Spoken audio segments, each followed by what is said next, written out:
कोशिश करने वालों की हार नहीं होती, लहरों से डर कर नौका पार नहीं होती। असफलता एक चुनौती है, स्वीकार करो। असफलता एक चुनौती है, स्वीकार करो। क्या कमी रह गई, देखो और सुधार करो। जब तक ना सफल हो, नींद चैन को त्यागो तुम। संघर्ष का मैदान छोड़ मत भागो तुम। कुछ किए बिना ही जय जयकार नहीं होती, कोशिश करने वालों की हार नहीं होती। नमस्कार दोस्तों, आप सभी का स्वागत है नीट शास्त्र के यूट्यूब चैनल पे। इस वीडियो में हम बात करेंगे कि आप अपने आप को कैसे मोटिवेट रखेंगे पढ़ने के लिए, कैसे मोटिवेट रखेंगे अपने आप को पढ़ने के लिए, कैसे आप पढ़ने में कॉन्स्टेंटली अपना मन लगाएंगे। तो वीडियो को अंतिम तक देखिएगा, आपके लिए इम्पोर्टेंट होने वाला है। इस वीडियो में हम एक टोटल 5 पॉइंट्स की बात करेंगे, जिन पॉइंट्स को अगर आप ध्यान में रखेंगे तो आपका पढ़ने में मन लगेगा हमेशा, और आप हमेशा कंसंट्रेट होकर पढ़ सकेंगे, लॉन्ग लास्टिंग पढ़ सकेंगे, ज़्यादा समय के लिए पढ़ सकेंगे और कंसंट्रेट होकर पढ़ सकेंगे और हमेशा कंटिन्यूटी में पढ़ पाएंगे। ठीक है दोस्तों, तो आइए शुरू करते हैं सबसे पहले पॉइंट्स के बारे में। पहला जो पॉइंट है हमारा ये है कि आप अपने इमेजिन करिए थोड़ा सा। दोस्तों, आप इमेजिन करिए अपने पास्ट को इमेजिन करिए, जब आप 10th में थे, 9th में थे, जब आप 11th में थे, और इमेजिन करिए अपने फ्यूचर जब आप मेडिकल कॉलेज में होंगे। दोस्तों, आप इमेजिन करके देखिए एक बार कि आप जब 10th में थे और आप जब मेडिकल कॉलेज में होंगे तो आप क्या थे और क्या बन रहे हैं, ये दोस्तों अगर आप हमेशा अपने दिमाग में इमेजिन करते रहेंगे तो आपको ये अपने लक्ष्य के प्रति, एम के प्रति हमेशा ही मोटिवेट रखेगा। तो दोस्तों, ये एक बात हमेशा ध्यान रखिएगा कि अगर आपको लक्ष्य के प्रति मोटिवेट होना है तो आपको हमेशा याद रखना पड़ेगा कि आप 10th में क्या चीज़ थे और आप कहाँ जा रहे हैं, मेडिकल कॉलेज में जा रहे हैं, फ्यूचर में जा रहे हैं कहाँ पे। तो ये बात हमेशा पहला पॉइंट है, गांठ बांध लीजिएगा कि आप अपने आप को इमेजिन करिए कि आप क्या थे, पास्ट को अपने इमेजिन करिए और अपने फ्यूचर को, अपने आप को मेडिकल कॉलेज में देखिए बैठा के। दूसरी चीज जो सबसे मोस्ट इम्पॉर्टेंट है, जो आपको पढ़ने में एकदम जान लगा देगी, आपको पढ़ने की निरंतरता को बढ़ा देगी, वो है कि आप अपनी फैमिली के बारे में सोचिए। Think about your family. अपनी माँ के बारे में सोचिए, योर मदर, योर फादर, कितना उन्होंने सैक्रिफाइस किया, इसके बारे में सोचिए, ताकि ये आपको सीट एक मेडिकल कॉलेज में मिल पाए।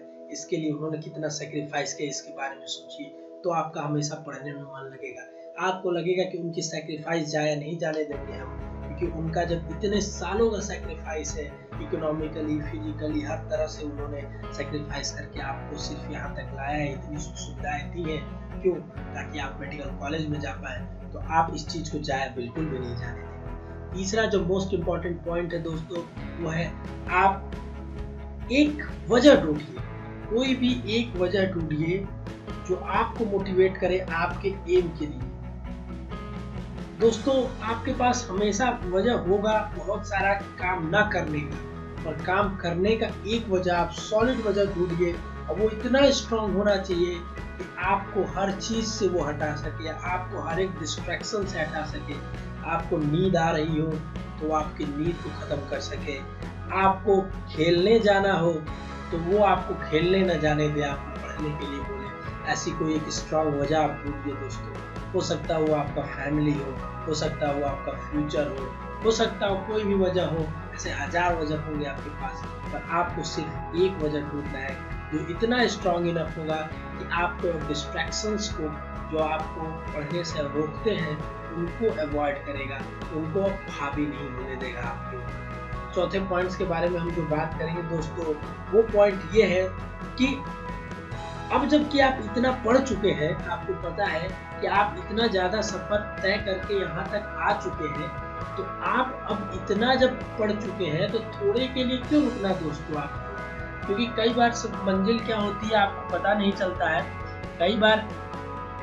कई बार मंजिल जो होती है बहुत ही नीचे सटीक आपके बगल में ही होती है। जैसे आपको एक एग्जांपल देके बताऊंगा दोस्तों, एक ऐसा कुआं टाइप था, ठीक है, यहाँ से इस कुएं में पानी, ये वर्टिकल कुआं था, ठीक है, इस तरह का कुआं हॉरिजॉन्टल कुआं है, इसमें इसके इधर इतना पानी था, हीरा मोती पानी जो भी था चीजें था। एक नाविक जो था वो नाव खोदता है यहाँ तक आके खोद लिया रहता है जमीन को, और जब वो अंतिम समय जाता है दोस्तों, तो आपको पता है यहाँ वो थक के हार के बैठ जाता है, अपने मोटिवेशन को लूज कर देता है, अपनी चीजों को भूल जाता है कि आखिर वो किस लिए था, क्या उसका एम था, और वो थक जाता है, बोलता है अब मुझसे नहीं हो पाएगा। पर दोस्तों जब आप इतना चल चुके हैं तो आप खुद सोचिए, आप इतना और नहीं चल पाएंगे क्या आप इतना अपनी मेहनत को जाया जाने देंगे, या इतने और मेहनत करके आप सक्सेस के करीब आ जाएंगे। तो दोस्तों इस चीज को जरूर याद रखिएगा। और पांचवा जो इम्पोर्टेंट पॉइंट है वो है आपके लिए, पांचवा जो इम्पोर्टेंट पॉइंट है वो है आपके लिए कि दोस्तों एक चीज आप हमेशा याद रखिए, जब भी आप पढ़ाई करते हैं, कॉन्सिस्टेंटली पढ़ाई करते हैं, तो आप बोरियत फील करेंगे, बोर होंगे। ये स्वाभाविक सी बात है, इसमें कोई बड़ी बात नहीं, स्वाभाविक बात है। तो दोस्तों आप अपने आप को रिवॉर्ड करिए, हमेशा रिवॉर्ड योरसेल्फ। कैसे रिवॉर्ड करिए? जैसे अगर आपने 1 घंटा पढ़ा तो आप 10 मिनट का ब्रेक लीजिए, 10 मिनट का ब्रेक लीजिए। इस ब्रेक में बिल्कुल पढ़ाई से रिलेटेड नहीं, आप चिल मारिए, आप किसी से चैट कर सकते हैं, बातें कर सकते हैं, आप कोई गेम खेल सकते हैं, पर याद रहे ये सिर्फ 10 मिनट के लिए होना चाहिए, रिवॉर्ड उतना ही होना चाहिए। अब अगर आप जीत के आते हैं क्रिकेट में एशिया कप, तो आपका सेलिब्रेशन किस लेवल का होना चाहिए, और आप अगर वर्ल्ड कप जीतते हैं तो सेलिब्रेशन किस लेवल का होता है, ये चीज आपको ध्यान रखना है। तो अभी जो आपको रिवॉर्ड करना है वो 1-1, 2-2 घंटे पे, एक हफ्ता आपने बहुत अच्छा पढ़ा तो आपको एक संडे अच्छे से रिवॉर्ड करना है, खेलने के लिए 2-3 घंटा अपने आप को देना है, 2-3 आवर देना है, ताकि आपके बॉडी को लगे, मेंटालिटी को लगे नहीं हमारी बॉडी काम तो करती है, और इसके साथ साथ हमें क्या होता है कि एक इसका रिवॉर्ड सिस्टम मिलता रहता है। आपको स्वाभाविक सी बात है दोस्तों, कहीं भी किसी को भी अगर रिवॉर्ड मिलता है, उसका मेहनताना मिलता है, उसकी चीजें अगर कुछ उसका प्रॉफिट मिलता है, तो वहाँ पे उसका एक माइंड लगा रहता है कि यहाँ से हमें प्रॉफिट आ रहा है, यहाँ से एक चीजें हमें एक प्लस पॉइंट आ रहा है। आपके माइंड को भी एक ऐसा इल्यूजन बना रहेगा कि आप अपने आप को रिवॉर्ड कर रहे हैं। मतलब 1 हफ्ता हमने बहुत मन से पढ़ा तो 3 घंटे में खेलने को मिल गया पबजी, तो दोस्तों आपके माइंड को लगेगा 1 हफ्ता और पढ़ते हैं ताकि आपको बढ़िया पबजी खेलने को मिलेगा। इस तरह से अगर आप रिवॉर्ड करेंगे, पर ये जरूर ध्यान रखिएगा रिवॉर्ड बहुत ज्यादा ही न कर लीजिएगा अपने आप को। अगर मेडिकल कॉलेज में आइएगा तो उसके बाद 2-3 महीने के लिए अपने आप को एंजॉय करिएगा। तो रिवॉर्ड का जो आपका लेवल होगा वो किस लेवल का होगा, ये चीज आपको बहुत ज्यादा जरूरी है ध्यान देना। ठीक है दोस्तों, अब देखिए आपको मैंने 5 पॉइंट बताया, क्विक रिवीजन एक बार मैं उस पॉइंट्स पे देना चाहूंगा आपके सामने। ठीक है, कि मैंने बोला कि दोस्तों आप अपने पास्ट को रिवील कर याद करिए और आप अपने फ्यूचर को याद करिए, दोनों को थोड़ा एक बार आप इमेजिन करके देखिए, आपका अपने आप अपने लक्ष्य के प्रति, अपने एम के प्रति मन लगने लगेगा, आपका पढ़ने में 2 गुना मन लगने लगेगा, 2 गुना हो जाएगा आपका पढ़ाई। और जब आप इससे भी ना आपका मन लगे तो आप एक चीज सोचा करिए अपने फैमिली के बारे में, उनकी सैक्रिफाइसेस के बारे में सोचिए कि आपके लिए आपकी मदर, आपके फादर, आपकी फैमिली ने कितनी सैक्रिफाइस किया है, क्यों? सिर्फ और सिर्फ आप एक मेडिकल कॉलेज की सीट पा सकें, जो आप ही की है दोस्तों, उस सीट आपकी ही है। हो सकती है वो सीट एम्स में होगी, हो सकती है वो सीट कहीं मौलाना आजाद में होगी, या हो सकती है वो BHU में होगी या FMC में होगी, पर वो सीट एक सीट आपकी ही है, और उसके लिए कितनी सैक्रिफाइसेस आपके फैमिली मेंबर्स ने किया है। जब भी आप ये सोचेंगे आपको अपने एम के प्रति हमेशा एक मोटिवेटेड फील होगा। तीसरा चीज मैंने बताया कि अगर इससे भी आप नहीं मोटिवेट हो पाते हैं तो ये हमेशा याद रखिए कि एक वजह आपको ढूंढनी है जो आपको हमेशा मोटिवेट रखे। किस चीज के लिए? वो इतना स्ट्रॉन्ग इनफ वजह होना चाहिए। आप बोलेंगे मेरे पास सर 10 वजह है, मुझे टॉप करना है, मुझे शोहरत पाना है, मुझे 4 लोगों के बीच में सेलिब्रिटी बनना है, टॉपर बन के सर मुझे चाहता हूँ कि लोग मेरा इंटरव्यू ले, मैं न्यूज चैनल्स में आऊँ। पर नहीं, वो एक इतना स्ट्रॉन्ग होना चाहिए कि आपकी नींद को सेक्रीफाइस कर सके। आप सोने जा रहे हो, बहुत बड़ी नींद लगी हो, फिर भी आप बोले नहीं मुझे नहीं सोना चाहिए, मेरा काम है करके सोना। खेलने जा रहे हो, आप अपने फेवरेट गेम को खेल रहे हो, दोस्तों के साथ गप्पे लड़ा रहे हो, तो उठ के वहां से आ जाएंगे। इतनी स्ट्रांग वजह हो, सोचिए आप। वो आपका फैमिली हो सकता है, वो आपका फ्यूचर हो सकता है, कुछ भी हो सकता है, उसको आप सोचिए।